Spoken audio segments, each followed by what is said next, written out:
সমুদ্রপথে অবৈধভাবে আসার বাংলাদেশ রয়েছে শীর্ষস্থানে রয়েছে। বাংলাদেশিরা রয়েছে শীর্ষস্থানে। আগে ছিল সিরিয়ানরা ছিল শীর্ষস্থানে, বা আরো সিরিয়ান, তারপরে হচ্ছে গিয়ে আফগানিস্তানি, কিন্তু এখন হচ্ছে বাংলাদেশ শীর্ষস্থানে আছে অবৈধ পথে সমুদ্র ক্রস করে আসার ক্ষেত্রে। বাংলাদেশের ইয়াং যুবকরা লেখাপড়া করে ঠিকই আছে, কিন্তু বাংলাদেশে কিছু করতে পারে না, বেকারের সংখ্যা বেশি, ঠিক আছে। তাই বলে 15 থেকে 16 লক্ষ টাকা খরচ করে অবৈধ পথে সমুদ্র ক্রস করে ঢেউ খেলতে খেলতে আপনারা ইতালিতে আসবেন, আসার লোভ করেন কেন? এটা কি সেন্সে কাজ করে না? অবৈধ পথে আসবেন, বৈধ পথে আসবেন, ঠিক আছে, তাই বলে এরকম রিস্ক নিয়ে আসবেন কেন? কিছু তথ্য শেয়ার করি আপনাদের সাথে আজকে।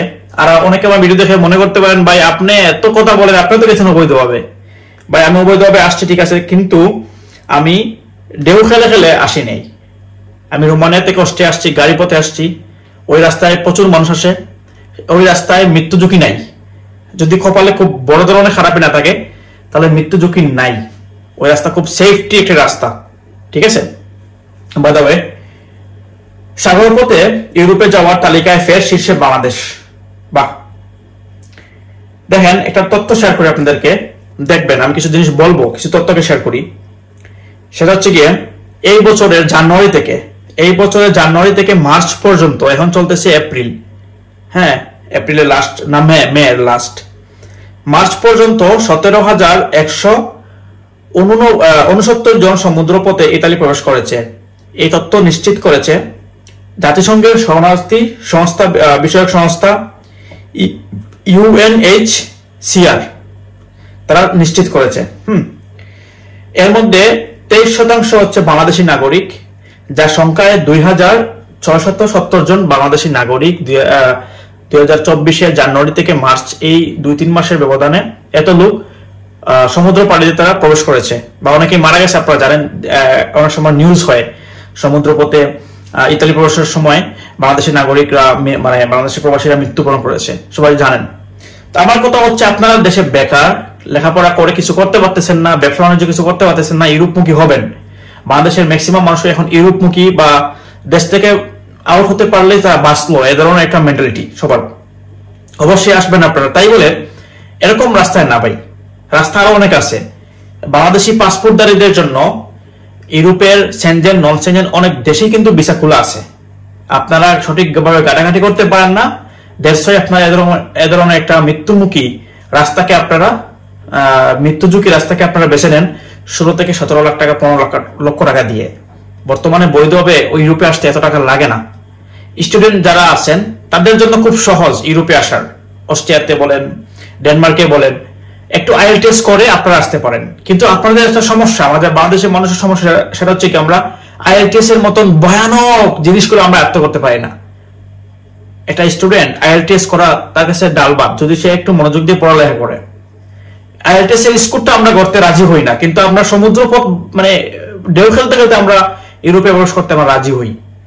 কিন্তু আইএলটিএস করলে যে একটা দেশে স্টুডেন্ট ভিসার জন্য আমি আবেদন করতে পারি, সেক্ষেত্রে 3-4 লক্ষ টাকা লাগে, সেই জিনিসটা আমাদের মাথায় ঢুকে না।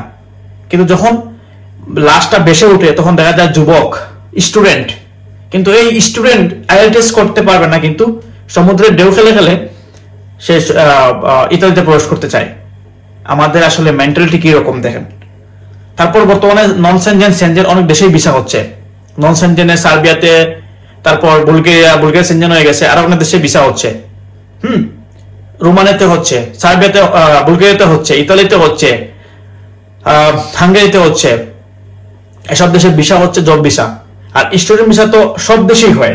যারা স্টুডেন্ট তারা সব দেশে আসতে পারবেন, আপনারা যদি একটু যোগ্যতা থাকে, নিজে নিজে প্রসিং করে আসতে পারবেন। তো কেন 15-16 লক্ষ টাকা দিয়ে সমুদ্রপথে ঢেউ খেলে খেলে আসবেন, আর আপনাদের শীর্ষস্থানে নাম উঠবে কেন, আর আপনারা মরবেন কেন? ভাই দেখেন, পাগল হবেন, লিমিটেশন রাখবেন। একেবারে এমন পাগল হবেন না যে পাগলের কারণে জীবন ঝুঁকি হয়, যে পাগলের কারণে আপনি মারা যান, যে পাগলের কারণে আপনাকে দুনিয়া ত্যাগ করতে হয়। আপনার জীবনের প্রতি আপনার মায়া নাই, কিন্তু আপনার জীবনের উপর আরো 4-5টা জীবন আছে, আপনার ফ্যামিলি আছে, আপনার প্রিয় মানুষগুলো আছে। আপনি চলে গেলে আপনার কিছু আসবে না, কিন্তু দিন শেষে তারা ক্ষতিগ্রস্ত হবে। তো সেটা বিষয় না, বিষয়টা হচ্ছে গিয়ে আসবেন, ভালোভাবে আসবেন। এখন কিন্তু ভিসা ওপেন, অ্যাভেলেবেল যে কোনো দেশে। আপনারা ডিরেক্টলি আসতে পারেন, সমস্যা নাই। আপনারা আগে রোমানিয়া আসেন, সার্বিয়া আসেন, সেখানে বর্ডার ক্রস করে করে মানে ল্যান্ডওয়েতে আপনারা গেম করে আসেন, সমস্যা নাই। কেন ওয়াটার ল্যান্ডে আপনারা আসতে হবে? আমার মাথায় সব আসলে ধরে না। অনেক সময় ভিডিও দেখি লিবিয়াতে মাফিয়ারা এনে অত্যাচার করতেছে, মুক্তিপণ দাবি করতেছে। কেন?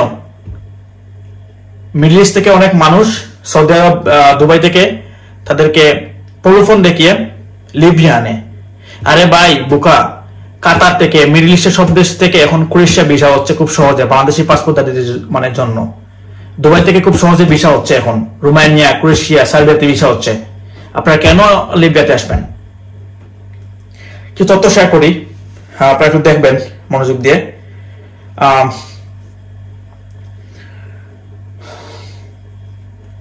যাই হোক, বাংলাদেশের পরেই রয়েছে সিরিয়ার অবস্থান। বাংলাদেশের পরে কিন্তু রয়েছে সিরিয়ার অবস্থান। সাগরপথে অভিবাসীদের মধ্যে যাদের অনুপাত 18%, 18.3%, যার সংখ্যায় 2084 জন।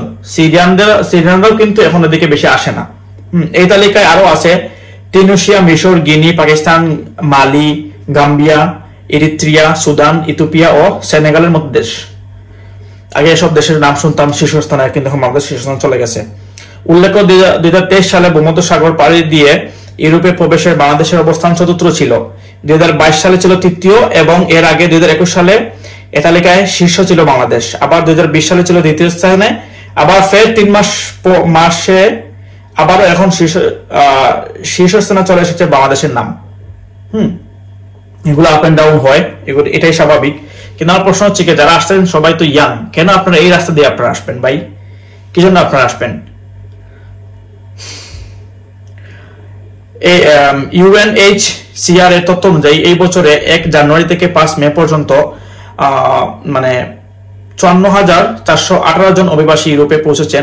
এর মধ্যে ভূমধ্যসাগর পাড়ি দিয়ে ইউরোপে প্রবেশ করেছেন 52,026 জন। তাদের মধ্যে 546 জন অভিবাসী প্রত্যাশী নিখোঁজ অথবা মৃত্যুবরণ করেছেন শুধু ভূমধ্যসাগর পাড়ি দিতে গিয়েই। আর স্থলপথে ইউরোপে প্রবেশ করেছেন 2,392 জন মানুষ। তো অ্যাকচুয়ালি এগুলাই স্থলপথে আসলে মনে করি অনেক সেফ জোন আছে, কিন্তু আপনারা পানিপথে আসলে এখানে মৃত্যু ঝুঁকি 100% থাকে। ঠিক আছে? তো আমরা যারা বাংলাদেশের লোক আছে, আমার ভিডিও যারা দেখবেন শেয়ার করে দিবেন, আপনাদের ভাই বাদারকে দেখে তারা যেন একটু উদ্বুদ্ধ হয়। হ্যাঁ, আমার গ্রুপ রয়েছে, আমার পেজে সবসময় আমি আপডেট দিয়ে থাকি ইউরোপে কোন দেশে ভিসা হচ্ছে, কোন দেশে না। আমার গ্রুপ রয়েছে, সেখানে আপনারা জয়েন করে তথ্য নিতে পারেন। কেন আপনারা লিবিয়া যাবেন? কারো যদি প্রয়োজন হয়, মিডল ইস্ট থেকে আসতে চান, আমার সাথে যোগাযোগ করবেন। আমি না করি, আমি লিঙ্ক দিয়ে দিব, সমস্যা নেই। তারপরও আল্লাহর ওয়াস্তে আপনারা সমুদ্রপথে আসবেন না ভাই, প্লিজ প্লিজ প্লিজ প্লিজ। সমুদ্রপথে আসার কোনো প্রয়োজন নেই, আমার কোনো প্রয়োজন নেই। ইতালি যেতে হবে এমন কোনো প্রয়োজন নেই, মানে কোনো কথা না। ল্যান্ডওয়েতেও আপনারা ইতালি পৌঁছতে পারেন। আর ইতালিতে গিয়ে লাভ নেই, এখন আর অনেক ভালো ভালো দেশ রয়েছে, সেখানে যান। সবাই ভালো থাকবেন, সুস্থ থাকবেন, আর ভিডিও শেয়ার করে দিবেন প্লিজ।